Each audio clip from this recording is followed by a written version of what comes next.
ममालिक यूक्रेन को फौजी इमदाद जारी रखेंगे। बरतानिया में यूरोपीय रहनुमाओं के सरबराही इजलास में रहनुमाओं ने इत्तफाक कर लिया।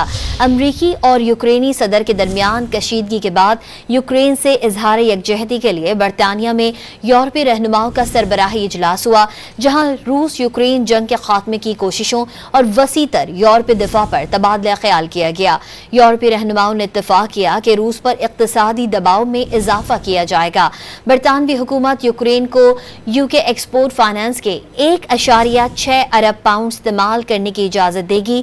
यूक्रेन इस रकम से 5000 से जायद एयर डिफेंस मिसाइल खरीद सकेगा। ममालिक यूक्रेन को फौजी इमदाद जारी रखेंगे। बरतानिया में यूरोपीय रहनुमाओं के सरबराही इजलास में रहनुमाओं ने इत्तफाक कर लिया। अमरीकी और यूक्रेनी सदर के दरमियान कशीदगी के बाद यूक्रेन से इजहार यकजहती के लिए बरतानिया में यूरोपीय रहनुमाओं का सरबराही इजलास हुआ, जहां रूस यूक्रेन जंग के खात्मे की कोशिशों और वसी तर यूरोपीय दिफा पर तबादला ख्याल किया गया। यूरोपीय रहनुमाओं ने इत्तफाक किया कि रूस पर इक्तसादी दबाव में इजाफा किया जाएगा। बरतानवी हुकूमत यूक्रेन को यूके एक्सपोर्ट फाइनेंस के 1.6 अरब पाउंड इस्तेमाल करने की इजाजत देगी।